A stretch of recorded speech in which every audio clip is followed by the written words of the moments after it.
తాకట్టులో ఉన్న బంగారానికి తక్షణ విముక్తి. ఈ రోజు మార్కెట్ రేట్ క్యాష్ మీ చేతిలో.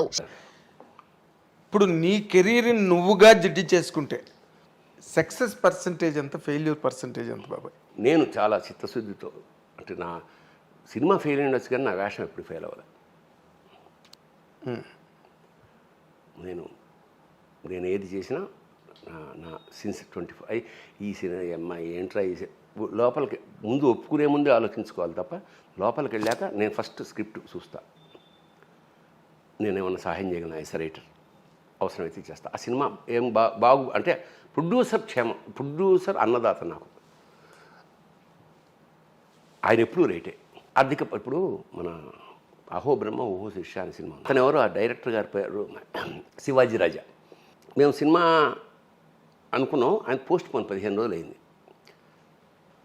మేమిద్దరం సింగపూర్ ఫస్ట్ టైం విదేశాలు వెళ్ళడం అదే కారణం. 15 రోజులు తర్వాత చేశా. ఆయన నాకు ఒక 60,000 ఎంతో బ్యాలెన్స్, వైట్ అండ్ వైట్ వేసేవాడు. పాపం అతను డబ్బింగ్ ఆర్థికంగా కొంచెం కష్టాల్లో ఉన్నాడు, డబ్బింగ్ ఇచ్చే పరిస్థితి లేడు. అప్పుడు మనం అప్కమింగ్ సరే నాకు అర్థమైపోయింది. నేను ఫోన్ చేశాను గోపాలకృష్ణ గారు, నేను డబ్బింగ్ చెప్పేస్తాను సార్, ఎప్పుడు వస్తారు సార్? కారు కూడా పంపించలేని స్థితి. నేను ఆటోలో వెళ్ళిపోయాను, మొత్తం డబ్బింగ్ చెప్పేశాను. సార్ మీకు ఎప్పుడు వస్తే అప్పుడు ఉన్నాను. ఆ తర్వాత నాకు తెలిసింది, ఎప్పుడైనా కనపడ్డా సరే ఆ కృతజ్ఞత భారంతో అలా ఉంగిపోతుండేవాడు. సార్ చిన్న విషయం సార్, మీకు అతను ఇవ్వలేకపోయాడా, తిరువీధి గోపాలకృష్ణ అతను ఇవ్వలేకపోయడం విషయం పక్కన పెడితే ఆ కృతజ్ఞత మాత్రం అతను జీవితాంతం ప్రకటించాడు. ఎక్కడ వెళ్ళినా సరే అది పెద్ద విషయం కూడా కాదు అప్పుడు. కానీ అతనికి ఎక్కువ కదా, నేను డబ్బింగ్ చెప్పను డబ్బులు ఇస్తేనే కానీ అదొక నరకం అయిపోయింది కదా అతను. చాలా జరుగుతాయి. తర్వాత నీకు నచ్చకుండా నువ్వు చేసిన క్యారెక్టర్ కానీ, అంటే లోపలికి వెళ్ళాక తిట్టుకుని సరే ఒప్పుకున్నాం కదా, అది వైట్లసి కాదు, చౌదరి వైవిఎస్ చౌదరి సినిమాకి నేను ఆలి అంట. వెళ్ళే వరకు తెలియదుగా, చిన్న వేషం, ఒక అన్న గెస్ట్ వేషం గురుగారు అంటే కొద్దిగా వేషం అమ్మ నాకు వాడు వేసాడేమో, ఇంతకుముందు నాకు ఆలీ వేసి ఉన్నాడేమో అనేది నేను ఫస్ట్ టైం. అబ్బా నాకు అసలు ఈ బాడీ షేమింగు, ఈ ట్రాన్స్జెండర్ అంటే నాకు చాలా ఇబ్బంది. ఇది ఎందుకయ్యా అంటే, లేదు సార్ ఒక్క సీనే పెద్ద ఒక బిట్టు ఇంత చేస్తే, ఒక బిట్టు ఇద్దరు దొంగ మీద కూర్చొని ఏదో మొత్తానికి ఏం కామెడీ వెళ్ళిందో నా శార్థం ఏం తెలియదు. కానీ ఒక ఆవిడే మహా అయితే ఆవిడే అయిపోయింది. బుట్టు జడ లిప్స్టిక్లు వికిలిగా ఉంది. సరే మొత్తానికి అయిపోయింది, వచ్చేసాం. అదే నా జీవితంలో ఇంకా ఫోన్లు అడుక్కు తింటున్నావా, ఆ వేషం వేయకపోతే వేయాలా, ఎంతగా కుట్ట ఒకటి కాదు, అప్రిషియేషన్స్ ఎన్ని వచ్చినా ఈ బూతులు తిట్టారు. ఐ కాంట్ సే, ఎందుకంటే కమిటే సినిమా లోపలికి వెళ్ళే ముందే రిజెక్షన్ ఏమైనా చేస్తే చేయాలి తప్ప ఒక్కసారి సెట్లోకి అడుగు పెట్టాక నో డిస్కషన్. వాడు చెప్తే అదే వాళ్ళు అంటే ముందే తెలియదు కదా మాకు. ఇప్పుడు ఎట్లా వచ్చిందంటే మనకున్న స్నేహానికైతేనే చనువుకి ఏదో అలాగానే బాస్ ఏదో చేయండి, మీరు బెటర్మెంట్ చేయండి ఇలా అంటారు తప్ప ఈ వేషం ఊహించంగా. అవును. ఇప్పుడు మిథునంకి ఇప్పుడు మీరు డైరెక్టర్గా స్టేజ్ మీద ప్రయోక్త, మీరు రంగస్థల ప్రయోక్త, లేదా తల్లవజ్జల సుందరం గారి ప్రయోక్త అయితే మీరు నటుడు, ఏదో మొత్తానికి ఆ దాంట్లో మీకైతే ప్రవేశం అయితే ఉంది రంగస్థలం కాలం నుంచి. కానీ మిథునం మీద ఎందుకు మీరు ల్యాండ్ అయ్యారు, అటువంటి కథ ఎందుకు తీసుకున్నారు, దానివల్ల మీకు ఏం లబ్ధి చేకూరింది చెప్పండి కెరీర్కి? చెప్తా. ఈ సినిమా ఎక్స్పెరిమెంట్స్ చేయడం నాటకాల్లో అయితే సినిమాలు నాకు ఇష్టం. మనం అనుకున్నంత మనం పీజీ డిప్లొమా థియేటర్ ఆర్ట్స్ చేసాం, అందులో సరీలజాలు అవన్నీ ఉన్నాయి, ఎక్కడ సినిమాల్లో కనపడవే, సింబాలికంగా చేయడం ఏమేమి ఉండవే, ఎంతసేపు అని నాకు ఒక దుగ్ధం ఉండి, మనకు ఎలాగ సినిమాలు ఎవరు ఇవ్వడు కాబట్టి షార్ట్ ఫిల్మ్స్ చేద్దాం మన పురుషం నా ప్రొడక్షన్ అని నేనే వికల్ప అనే సంస్థ పెట్టి మా తమ్ముడు ప్రొడ్యూసర్గా ఫస్ట్ సిరా ఇంక్, అది 1,00,000 అనుకుంటే 3 లక్షలు అయింది. అలా ఉంటుందన్నమాట. అంటే మనం 30 లక్షలు పెడితే ₹1,00,00,000 అయ్యేదన్నమాట. అంతే, మనకు లెక్కలు లేవు. ఆ సినిమా ఇంటర్నేషనల్ అవార్డ్స్ రావడం చాలా ఒక విధంగా first surrealistic cinema in India.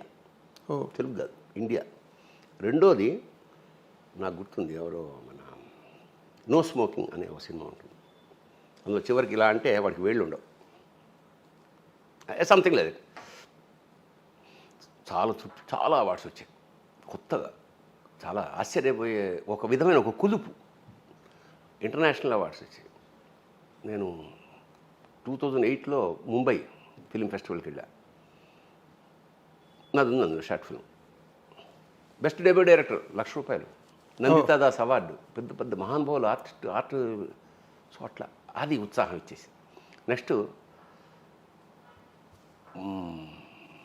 Blue cross అని ఒక దానికి ప్రొడ్యూసర్ రాఘవేంద్ర గారు, ఆయన బాగుంది, ఆయన ఉదయం ఒక షార్ట్ ఫిల్మ్. మూడోది 1 minute సినిమా ఒకటి చేశా, ద లాస్ట్ ఫార్మర్.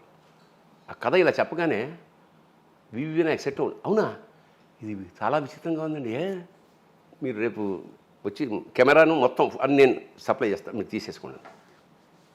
1 minute. తర్వాత కీ అని, దానికి వివి వినాయక్ ప్రొడ్యూసర్.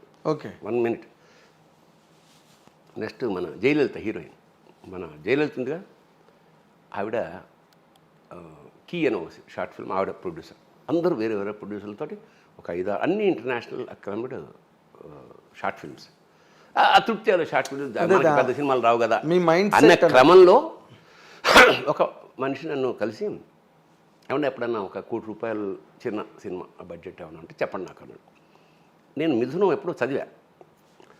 అసలు ఇది తీస్తే అయితే ఇద్దరే ఆర్టిస్టు, ముగ్గురు ఆర్టిస్టులు యాక్చువల్గా కథలో, ఇంకో చిన్న కుర్రాడు కూడా వాడి పాయింట్ ఆఫ్ వ్యూలో కథ చెప్తారు.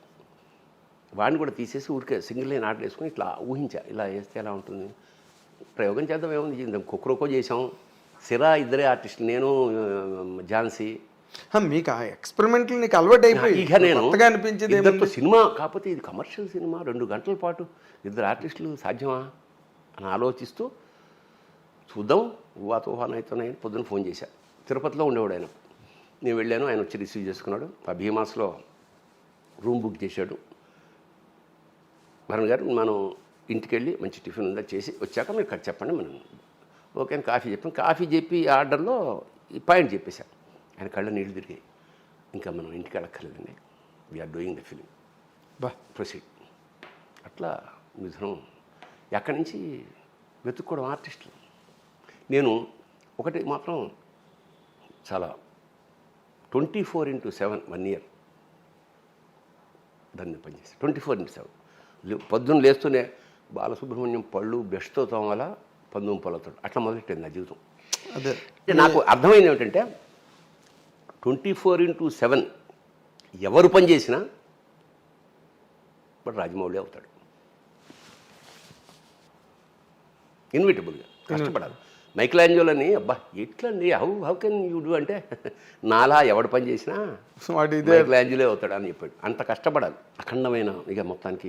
బాలు గారి మీద ఎలా అరైవ్ అయ్యారు అంటే యాక్చువల్గా దానికి మళ్ళీ పూళ్ళు వేరే వేరే వేరే ఆర్టిస్టులు అనుకుని నేను చేద్దాం అనుకుని, లేదు బాలు గారు, బాపు గారేమో సన్నగా వేశాడు. నాకు భోజన ప్రియుడు అంటే చూడగానే కొంచెం లావుగా ఉంటుంది, కామెడీ చేయాలని నా ఉద్దేశంతో నేనే వెళ్ళి అడిగా బాలుగారిని, అయ్యా ఇది కథ మీరు చేస్తారా అంటే, బ్రహ్మాండంగా ఉంది, కానీ నువ్వు ఆర్టిస్ట్ కదా, నువ్వే చేయొచ్చు కదా, నన్ను ఎందుకు పెడుతున్నావు అన్నాడు. అంటే నేనే చేస్తే నేనే రాసి నేనే తీసి నేనే తిరిగి నన్ను చూడరేమోనండి, ఇంకా నేనే చూడాలి, అందుకని అలా జోకేస్తే తర్వాత మొత్తానికి పాపం లక్ష్మి గారు కూడా I really enjoyed this 1 year extraordinary. Next dialogue ఒకటి ఏంటంటే బాలుగారిది, భరణి ఎప్పుడైనా నా జీవిత చరిత్రలు రాస్తే మిథునానికి ముందు మిథునానికి తర్వాత అని రాస్తాను. ఒక మహానుభావుడు, ఒక లెజెండ్ని డైరెక్ట్ చేసావు, అంతకన్నా లైఫ్లో. లక్ష్మి గారు కూడా, లక్ష్మి గారు ఆఫ్ కోర్స్ అంటే కొన్ని షార్ట్ కట్ చెప్పడం మర్చిపోయాడంటే నేను వెళ్ళకూడదు అనుకునేవాడు. అలా ఆ సినిమాకి 3 సార్లు జరిగింది. అవునా? అలా చూస్తూ ఆ పర్ఫార్మెన్స్కి ఏంటి నెక్స్ట్ ఏంటండి అనేది, సరే కట్టాడు. అంత గొప్ప పర్ఫార్మెన్స్, నా జీవితానికి చాలు అనుకునేంత తృప్తి. ఈ సినిమా జరుగుతున్నప్పుడు తనిఖీల బారిని పూర్తిగా డైరెక్షన్ వెళ్ళిపోయాడు, క్యారెక్టర్లు చేయడంట అని కొన్ని క్యారెక్టర్లు మిస్ అయిపోయినావు తెలుసా? ఉండొచ్చు, ఎందుకంటే నేను చెప్పా కదా, అది మెంటల్గా ప్రిపేర్ అయిపోయా. ఏడాది పాటు నేనేమీ చేయను, చేస్తే ఇది చేయలేను. నాకు లక్షల కోట్ల కన్నా కూడా ఇప్పుడు 2013లో ఆ సినిమా చేసినా కూడా ఇవాళటికి కూడా ఎవ్రీడే ఇన్నేళ్ళు 10 ఏళ్ళు మిథునం ప్రస్తావన రోజు ఉండదు. అవును, అది అందుకన్నా ఇంకా అదృష్టం. ఇప్పుడు కథల్లోనే అది ఒక గొప్ప కథ శ్రీరమణ్ రాసింది, కాన్సెప్ట్ కంటెంట్ మంచి కంటెంట్ చేసిన వాళ్ళిద్దరూ మంచి మహానుభావులు చేశారు. అసలు దానికి ఉన్న ప్రత్యేకతలు చాలా ఉన్నాయి మిథునంకి. నేను స్టిల్ రిమెంబర్ ఛాంబర్లో ప్రెస్ మీట్ అయినప్పుడు నువ్వు కళ్ళ నీళ్ళు పెట్టుకుని ఏడ్చేసావు, థియేటర్స్ గట్ట దొరకపోవడం, ఆ రిలీజు, ఆ టెన్షన్, అవన్నీ అవి ఇతి బాధలు. తర్వాత మళ్ళీ అంత అలాంటి సినిమా చేసాక కూడా మళ్ళీ డైరెక్షన్ చేస్తున్నావు అని అన్నారు. అయ్యేం లేదు, అది అలా మామూలుగా అంటూ ఉంటారు కదా, అది ఎలాగా దాని ఎఫెక్ట్ మళ్ళీ 1.5 year వరకు నేను ఏ సినిమాలు చేయలేదు. బట్ లక్కీగా మళ్ళీ అంత బిజీగానే ఉన్నాను. ఇప్పుడు కన్నడ చేస్తున్నాను, తెలుగు చేస్తున్నాను. నేను అప్పుడు కూడా చాలా మంది ఫీల్ అవ్వడం నాకు పర్సనల్గా తెలుసు. నేను అప్పుడు అస్సలు నో రిగ్రెట్. నీకు రిగ్రెట్ కాదు, నేను ఏంటంటే ఈయన ఒకడండి, ఎందుకంటే అతనికి డైరెక్షన్ అది కేవలం ఉన్నారు చాలా మంది డైరెక్టర్లు. ఇది ఎట్లా ఉంటుందంటే, మేము సాయిబాబా సినిమా చేస్తున్నప్పుడు నాగార్జున గారు గోపాల్ రెడ్డి గారిని ఏంటి అది సినిమా తీసేవాడు కదా అంటే అతను పాపం సిగ్గుపడేవాడు. ఫ్లాప్ అయింది కదా గోపాల్ రెడ్డి కెమెరామ్యాన్ సినిమా. గోపాల్ రెడ్డి గారు ఒక ఆడలేదు, ఊహించినంత ఆడలేదేమో, అదే ఆటోగ్రాఫ్ అని నాకేసి తిరిగి ఏమండి మీరు కూడా మిథునం తీస్తున్నారు, తేడా వస్తే ఇలాగే ఉంటుంది అన్నాడు. అవును, భయం వేసింది నాకు, నిజమే. కాకపోతే ఏమిటంటే ఇది ఆడిందా ఆడకపోయినా అక్లైమ్డ్, దాదాపు 20-30 సార్లు టీవీల్లో వచ్చింది. ప్రపంచంలో ఎక్కడ ఏ దేశానికి వెళ్ళినా నాకు ఫస్ట్ ఇన్విటేషన్ ఏమిటంటే, సార్ మీరు ఒక్కరోజు మాతో కలిసి భోజనం చేస్తూ మిథునంలో ఒక సీన్ చూడండి చాలు. చూడు ఎంత గొప్ప విషయం ఏంటంటే, నీ రంగస్థల జీవితంలో ఒక్కొక్కరికో ఒక గార్ధబాండం ఇలాంటివన్నీ రాసి ఒక ప్రత్యేకమైన రంగస్థల రచయితగా పేరు తెచ్చుకున్నావు. ఇక్కడ ఊరికే ఏముంది, ఒక అమ్మాయి ఒక అబ్బాయిని పెట్టి ప్రేమ అనే తర్వాత మీరు అనౌన్స్ చేసినట్టు కూడా ఉన్నారు కదా, జనార్దన్ మహర్షి ప్రేమయాత్రలకు బృందావనము, అది మళ్ళీ జరగలేదు. దాని తర్వాత మిథునం తర్వాత ఏదైనా ఇప్పుడు నీ జీవితం కూడా బాలుగారిదే కాదు, నీది కూడా మిథునం తర్వాత మిథునం ముందే లైఫ్. కానీ ఆ టైంలో మిథునం చేయడం అదేదో అసలు, ఎందుకంటే ఆ కాన్సెప్ట్ ఎవరికి తెలియదు, షార్ట్ స్టోరీ కదా. ఇప్పుడు సినిమా చూసిన తర్వాత అందరూ ఆశ్చర్యపోయారు, ఏంట్రా బాబు ఈ సినిమా, ఇద్దరి మీద సినిమా నిలబడిందంటే వాళ్ళు అన్ని 100 సినిమాలుగా ఆవిడ చేసింది, ఆయన అన్ని 100 సినిమాలకి డబ్బింగ్లు చెప్పాడు కాబట్టి వాళ్ళు నిలబెట్టగలిగారు. కానీ ఆ సినిమా ఊరికే అతను ఆనందరావా మీ ప్రొడ్యూసర్? ఆనందరావు లాస్ట్ ఇయర్ పోయారు ఆయన. అవునా? ఏళ్ళు వచ్చారు. అయ్యో, శ్రీకాకుళం. ఆయన ఇంటి పేరు మైనప్పుడు ముయిదా ఆనందరావు, ఇప్పుడు మిథునం ఆనందరావు అయిపోయారు. శ్రీకాకుళం ఏదో అయింది ఎగ్జాక్ట్లీ, పావిల వలస, అక్కడే షూటింగ్ చేసి వాళ్ళు. అవును, అక్కడేదో ఒక ఎకరంలో మొక్కలనే పెంచాం మేము, ఆ మొక్కలు అవన్నీ పెంచి. It's great experience. నా జీవితంలో 100% అదొక చంద్రయాన్. అంటే నువ్వు ఏది ఆ చంద్రయాన్ ఇప్పుడు నువ్వు గర్వపడి ఏదో వాళ్ళకి డబ్బులు కక్కుర్తిపడి సినిమా చేసాం, కాంప్రమైజ్ ఆ సినిమాకి నేను ₹1 తీసుకోలేదు యాజ్ అ డైరెక్టర్, అందరికి ఇప్పించా. కానీ అంటే నాకు సినిమా ఇవ్వడమే గొప్ప కదా ప్రొడ్యూసర్ అనే ఉద్దేశంతో. అంటే బాబాయ్ నేను ఒక మాట అడుగుతాను ఊరికే మన ఆడియన్స్ ఇంట్రెస్ట్ కోసం, నువ్వు ఏడాది పాటు నువ్వు సినిమాలు చేయలే, దాని తర్వాత 1.5 సినిమాలు లేవు, ఈ సినిమాలకు డబ్బులు తీసుకోలేదు, మరి ఎలా బాబు? అదే కదా దాని పేరే పిచ్చి అంటే, దాని పేరు కదా వ్యసనం అంటే, అదే కదా ఇష్టం, ప్యాషన్. ఏముందిలే చాలు, దీనికి లిమిట్ ఏముంది? దానికి లిమిట్ అయితే లేదు. బట్ అది నాకు ఇచ్చిన కిక్కు, అది ఇచ్చిన తృప్తి 100 కోట్లు సంపాదించిన రాదుగా. అవును, మన అసలు మిథునం తలుచుకుంటేనే పులకరింత వస్తుంది. ఇక మరి యూఆర్ రిప్రిషియేటెడ్ సో వైడ్లీ. ఎక్కడికి వెళ్ళినా నువ్వు దేశ విదేశాలకు వెళ్ళినా కూడా నీ క్యారెక్టర్లన్నీ పక్కన పడేశారు, మిథునం పట్టుకున్నారు అందరూ. అలాంటిది ఒకటి నువ్వు సంపాదించుకోగలిగావు కెరీర్లో, అది చాలా గొప్ప విషయం. ఎందుకంటే సాహిత్యంలో నువ్వు రాసిన మొట్టమొదటి కొక్రోకో, గార్ధబాండం, ఈ 2 తర్వాత మళ్ళీ ఆటగదరా శివ, శభాష్ శంకర, అవి ఎలాగైతే రచనకి వరకో ఇది సినిమా వెండితెర రూపానికో రంగుల తెర రూపానికో మిథునం అలాగా. ధన్యుడివి, నీ జీవితాన్ని ధన్యం చేసుకున్నావు. మాకు ఇంత గొప్ప ఇంటర్వ్యూ ఇచ్చి మమ్మల్ని ధన్యత చేకూర్చావు. మాకు కూడా చాలా థ్యాంక్స్. అండ్ ఎందుకంటే ఇప్పటి వరకు నువ్వు మాట్లాడిన కంటెంట్ ఏది కూడా నువ్వు ఇన్ని ఇంటర్వ్యూలు ఇచ్చినప్పటికీ కూడా ఎక్కడే చెప్పని కంటెంట్ ఇది. దానికి మా ఐ డ్రీమ్ తరఫున నీకు మేము కృతజ్ఞతలు తెలియజేస్తున్నాం. Thank you very much. ఇది ఇంకా ఆయన గురించి ఏం చెప్పమంటారు? మీరు విని మీరు ఆనందించండి, అంతకన్నా చెప్పగలిగేది ఏం లేదు. సంగీత సాహిత్య సమలంకృతే అంటే ఇదే భరణి స్వరూపమే.